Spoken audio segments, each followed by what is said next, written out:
Honestly, we don't care, this trip will actually be better without you. Mom's text still glowed on my screen when another ping landed. My brother's photo of my passport peeking from the sleeve of his hoodie. Oops. I hid it, my bad. He added a laughing emoji, because cruelty in my family always came gift-wrapped in jokes. I stared at the messages until the words turned to waves. $16,000 in glittering ports and buffet and photos I'd be cropped out of anyway. The sound in my chest wasn't crying, it was a zipper closing. HY everyone, my name is Hollis Quinn, I'm 27. Sometimes people mistake silence for consent. Sometimes they confuse the girl who doesn't argue with the girl who can't. They forget that quiet is where plans learn to breathe. I typed one word back, good. Then I set my phone face down like a sleeping animal and stood up so slowly the chair didn't dare squeak. The afternoon was warm and ocean bright through the blinds. Dust drifted like confetti no one owned. My hands moved on their own, calm, practiced, the way you move when the answer finally becomes obvious. I walked to the hall closet and took out the small metal toolbox Dad mocked when I bought it. What are you gonna do, fix feelings? He'd said. The screwdriver fit my palm like a decision. The front door's old deadbolt sighed as I loosened the plate, then tightened it again with the new hardware I'd ordered months ago and never installed. Not petty. Not revenge. Just correction. In the kitchen, I gathered the spare keys from the ceramic bowl labeled family. I pulled my passport holder from the file cabinet, the bright teal one they always teased me for, Hollis and her little systems. It was empty, of course. The absence glared like a bruise. I slipped a document envelope into the safe instead. Birth certificate, social security card, the things people only remember when it's too late. I changed the Wi-Fi password. I reset the garage keypad. I archived a dozen group chats and left the ones where I existed only as a punchline. Before they got back, I did one more circuit of the house. Windows latched, balcony door checked, heron blue curtains drawn against the sun. The hour thinned like paper. Street noise swelled, a neighbor's radio, a truck downshifting, somewhere a dog decided to believe in something and barked. Tires hissed on our driveway. The engine cut. Footsteps, voices. A key scratched at the front door and stopped. Another try, harder this time, then a confused laugh that sounded like an apology wearing perfume. And I felt it, like a tide reversing inside my chest. For the first time in years, I wasn't the one waiting on the threshold of my own life. Tonight, the door would choose who belonged. The lock clicked, once, twice, then silence. Mom. My brother's voice floated through the door, half laugh, half confusion. Hollis? You seriously locked us out? I stood in the hallway, barefoot, heartbeat steady as a metronome. I could see their shadows moving behind the frosted glass panel, the outline of Dad trying the handle, the shimmer of Mom's bracelets as she gestured. For years I'd been the one outside that glass, watching them toast without me. Tonight, the angle had changed. Open up, honey, we're tired, Mom called, sugary and sharp. We didn't mean it, okay? It was a joke. I leaned my forehead against the cool wall. They were always jokes. Every humiliation came wrapped in a laugh. My graduation they forgot, my birthday gift that turned out to be a re-gifted candle. You're too sensitive, they'd say, like that was a flaw, not a defense mechanism. Dad's fist hit the door. We paid for that cruise. You think you can just... I turned the porch light off. The sudden dark swallowed his words. In the quiet, my mind wandered to the moment 3 days ago when I found my suitcase dumped out on the kitchen floor, my clothes wrinkled, my passport gone. My brother had been filming a prank video. Mom had laughed so hard she spilled wine on the boarding passes. Don't overreact, she'd said. You ruin the mood. I hadn't overreacted. I'd observed. Memoized. Waited. Now, I watched from the upstairs window as they dragged their luggage back to the car. Mom's voice cracked through the night, a mixture of anger and disbelief. She's gone insane. No, I thought. I've just gone equal. When the taillights disappeared, I sat on the couch, their couch, in my soft robe, the smell of sea salt candles filling the room. Their cruise would leave without them, the tickets were still pinned to the corkboard. They'd never even see the text I'd scheduled to send at midnight. Don't worry. You were right, the trip will be better without you. Outside, the porch light flickered back on by itself, as if even the house had decided whose side it was on. Morning arrived with the sound of seagulls, though the nearest coast was hours away. Maybe it was just the sound of paper rustling, the boarding passes I'd left by the window fluttering in the air conditioning like stranded birds. Their tar was gone. So was their patience. At 7:43 a.m., my phone began its performance. Mom, this isn't funny. Open the door. Dad, we're calling the cops. Eli, my brother, hope you're proud, psycho. Mom's crying. I poured coffee, steady hands. The machine hissed louder than their texts. The mug read family is everything. I'd bought it years ago, now it felt like sarcasm made ceramic. I typed nothing. Silence was louder. Then came the real message, the one that made me pause mid-sip. Mom, fine. We're canceling your credit card. Let's see how independent you really are. That was the moment my chest didn't tighten, it lightened. Because last night, I'd already moved my direct deposits.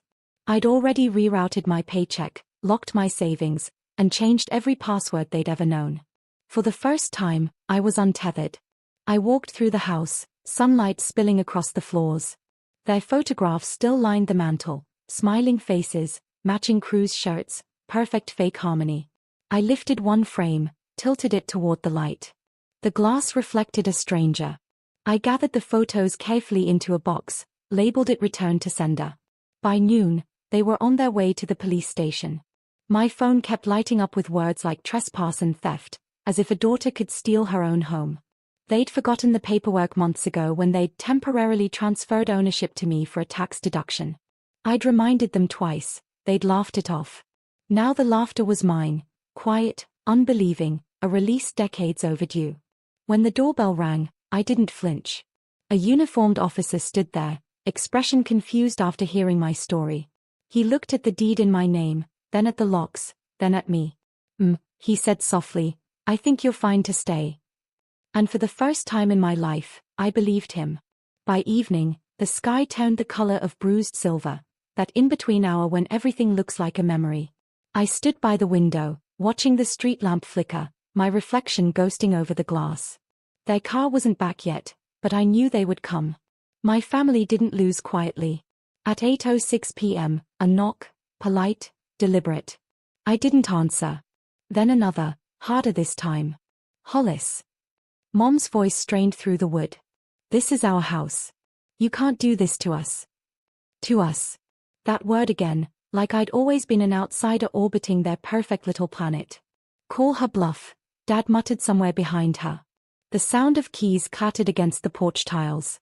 I imagined him trying every one, the metal scraping, the curse under his breath when none fit.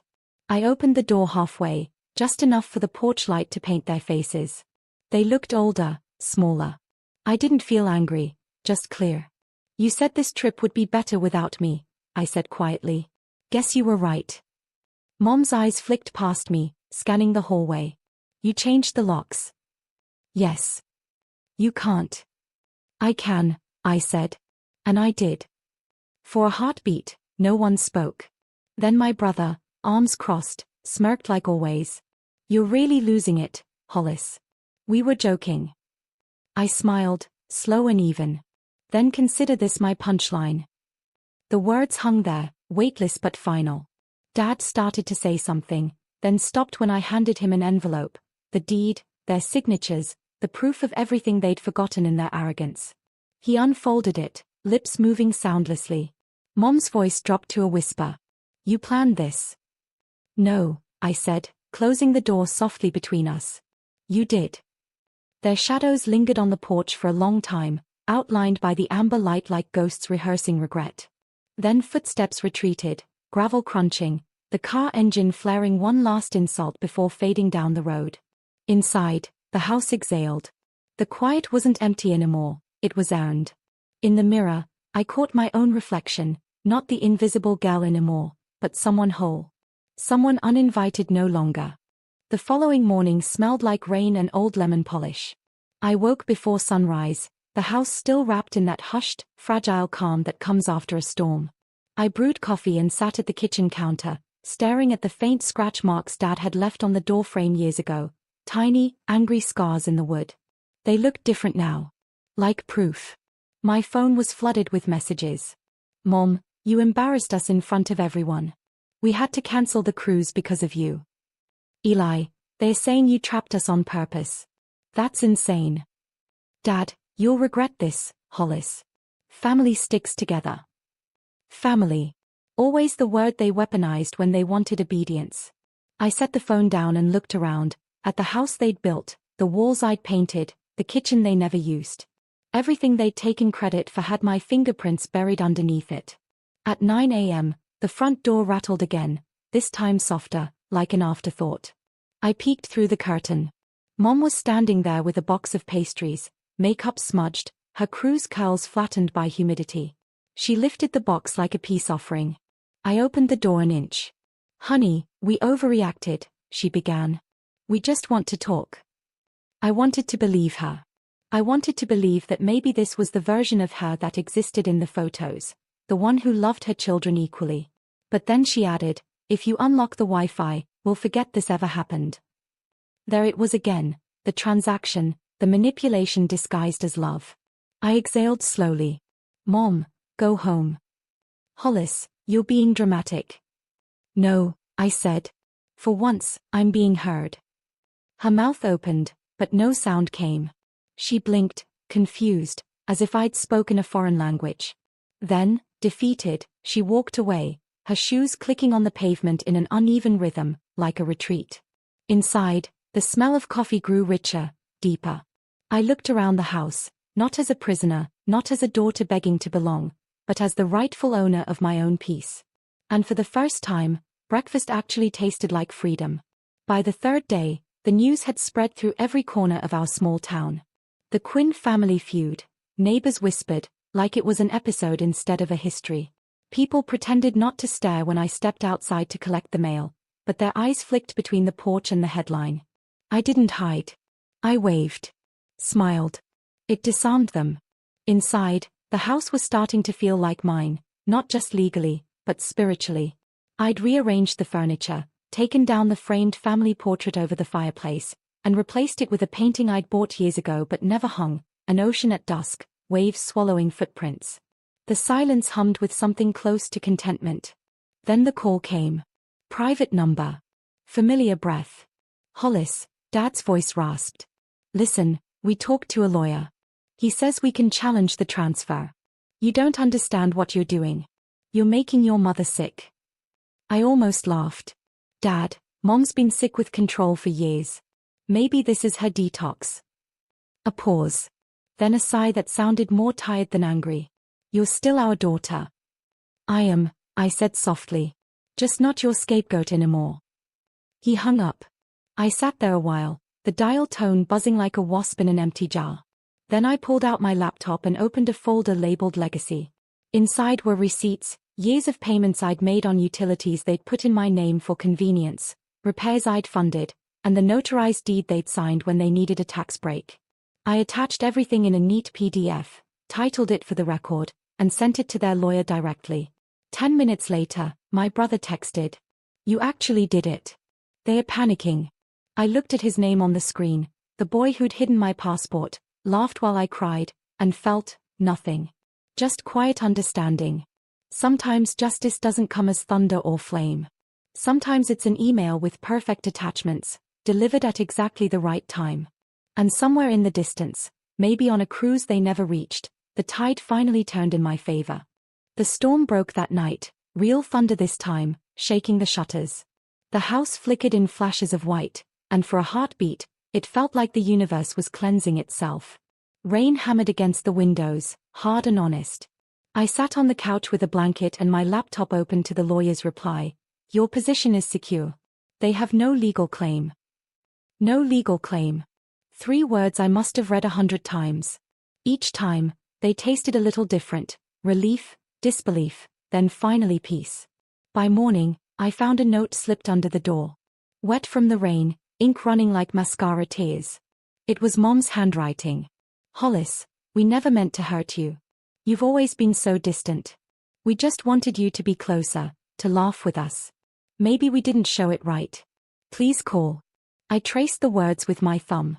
For a second, a softer part of me, the little girl who once begged to be chosen, stirred awake. But then I saw the line at the bottom. We still need the spare keys. Of course. The love always had a transaction. I folded the note carefully, slid it into a drawer with all the others, apologies with expiration dates. By noon, the sky had cleared. A neighbor brought over a pie and asked gently, "Are you okay, sweetheart?" I smiled and said yes. The truth, I was more than okay. I was beginning. That night, I walked through every room with a candle, the same ritual Mom used to do before every trip for good energy. But this time, the flame wasn't for protection. It was for closure. I stopped at the front door, the last flicker lighting the brass knob they'd once gripped in anger. My reflection wavered in the glass, not broken, just rewritten. I whispered, almost to myself, "Let this house remember me kindly." And in that golden silence, it did. Somewhere out there, they were still trying to rewrite the story. But this version, mine, was already complete, and it didn't need their signature to exist. A week later, the house felt different, lighter, honest, like it had finally exhaled the years it spent holding its breath for them. Morning light spilled through the windows, soft and gold, landing on the boxes I'd labeled past and peace. One to keep, one to release. The doorbell rang once, gentle. When I opened it, Eli stood there, no smirk this time, just rain in his hair and shame in his eyes. He held out my passport. "I found it in my jacket pocket," he said. "Guess the joke went too far." I studied him. The brother who'd mocked, filmed, and followed their cruelty like a script. He looked smaller now, maybe because guilt had a way of shrinking people. "You could have said sorry before," I said. He nodded. "I know. But you scared them." "Good," I whispered. "It means they finally saw me." He hesitated. "They are selling the cruise tickets. Said they'll try again next year." "Without me," I said. He blinked. "You'd really never come?" I smiled faintly. "I already did. I came home, just not to them." He left the passport on the step and walked away without another word. When the gate clicked shut, I didn't feel triumphant. I just felt free. That night, I sat on the porch with a blanket, listening to the wind thread through the trees. The same air that once carried their laughter now carried something quieter, my own breath, steady and sure. I opened the passport, flipping past blank pages waiting for stamps. It hit me then, this wasn't about being uninvited from their journey. It was about starting mine. The cruise, the family, the endless trying, all had been destinations built on someone else's map. This house, this silence, this moment, these were coordinates I chose. I placed the passport on the table, its teal cover glinting beneath the moonlight. Somewhere, far away, a ship was probably leaving the harbor. But here, in my stillness, I'd already arrived. And when I whispered the word freedom, the house seemed to echo it back, softly, like a promise.